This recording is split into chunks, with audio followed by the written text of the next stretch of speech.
Friends, కొత్త సంవత్సరంలో మొదటి రోజున ఏ విధంగా మొదలుపెడితే మన జీవితాలు చాలా అద్భుతంగా ఉంటాయి? దానికోసం మనం ఏం చేయాలి?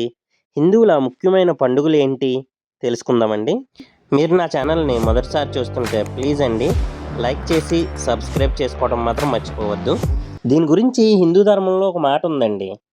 దేవుడితో మొదలయ్యే ఏదైనా సరే ఎప్పుడూ ఓడిపోదు. భగవంతుని ఆశీస్సులతో మొదలయ్యే సంవత్సరం జీవితంలో కొత్త వెలుగులు నింపుతుంది అని మన హిందూ ధర్మం చెప్తుంది. మనం డిసెంబర్ 31 నైట్ ఏం చేస్తామండి?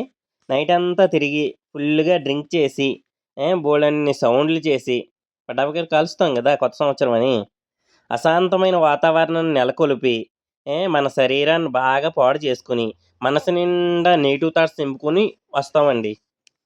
ఈసారి ఈ పద్ధతిని మార్చుకుందామండి. ఈ పద్ధతి మార్చుకొని, మనం ఈ విధంగా హిందూ ధర్మం ప్రకారం ఈ విధంగా చేద్దాం. ఇది బ్రహ్మ ముహూర్తం అండి. అంటే 5 గంటల నుండి 5:50 వరకు ఉంది. ఈ టైంలో మనం నిద్ర లేచినట్లయితే మనసు చాలా పవర్‌ఫుల్‌గా ఉంటదండి. మైండ్‌లో పాజిటివ్ థాట్స్ అనేవే ఉంటాయి. నెగెటివ్ థాట్స్ ఏవి ఉండవుమాట. తర్వాత వెంటనే భూమిని తాకి నమస్కారం చేసుకోండి. నమస్కారం చేసుకున్నాక స్నానం చేసిన తర్వాత ఇంట్లో దేవుని ముందు మనం చేసే సంకల్పం ఎలా ఉండాలంటే, ఏడాది మొత్తం ప్రభావం చూపేలాగా ఒక శక్తివంతమైన మంత్రం అండి ఇది. శివరుద్ర గాయత్రి మంత్రం అండి ఇది. ప్రతి ఒక్కరు కూడా 11 సార్లు, కుదిరితే 108 సార్లు, కుదరకపోతే 11 సార్లైనా జపించాలి. సర్వేశ్వరాయ విద్మహే శూలహస్తాయ ధీమహి తన్నో రుద్రః ప్రచోదయాత్.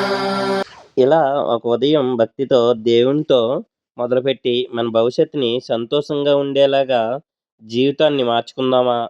రాత్రంతా ఎంజాయ్ చేసి ఏడాది మొత్తం పాడు చేసుకుందామా? అంతా మన చేతుల్లోనే ఉందండి. ఏది మన భవిష్యత్తు? పార్టీతో ప్రారంభిద్దామా?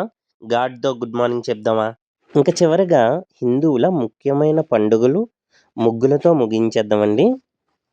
మొదటగా వచ్చేది భోగి పండుగండి. 14వ తారీఖుని జనవరి నెల. మకర సంక్రాంతి 15, 16వ తారీఖుని కనుమొస్తుందండి. తర్వాత రథసప్తమి 25వ తారీఖు జనవరి అండి. మాఘ పౌర్ణమి 1 ఫిబ్రవరి నెల అండి. మహాశివరాత్రి వస్తుందండి 15వ తారీఖు ఫిబ్రవరి నెల. హోలీ పండుగ మార్చి నెల 3వ తారీఖున వస్తుందండి. ఉగాది 19వ తారీఖుని మార్చి నెల. 27న శ్రీరామనవమి వస్తుందండి మార్చి నెలలోని. తర్వాత హనుమాన్ జయంతి వస్తుందండి ఫిబ్రవరి నెల 2వ తారీఖుని. అక్షయ తృతీయ 20 తారీఖున వస్తుందండి ఏప్రిల్ నెలలో. అన్నమయ్య జయంతి అండి మే నెల 1వ తారీఖు. ఆ తర్వాత పండుగలు ఏమీ లేవు.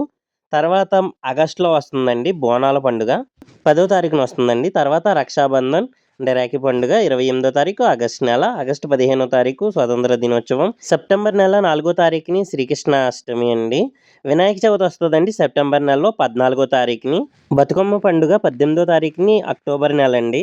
తర్వాత దసరా అండి విజయదశమి అక్టోబర్ నెలలోనే 20వ తారీఖున వస్తుంది. దీపావళి నవంబర్ నెల 8వ తారీఖున వస్తుంది. కార్తీక పౌర్ణమి అండి 24వ తారీఖు నవంబర్ నెలలో వస్తుంది. ఇంకా లాస్ట్‌గా వైకుంఠ ఏకాదశి అండి. అంటే నిన్న జరిగిన రోజు మాట. ఇవండి మన హిందువుల ముఖ్యమైన పండుగలు. మీకు, మీ కుటుంబానికి wish you happy new year అండి. ఈ 2026 సంవత్సరంలో మీ జీవితాల్లోకి ఆనందం, ఆరోగ్యం తీసుకురావాలని, మీ కలలన్నీ నెరవేరి చిరునవ్వులతో నిండాలని కోరుకుంటున్నానండి. ఇంకా ఉంటానండి. ఈ ముగ్గులన్నీ మీకు నచ్చినాయి కదండీ!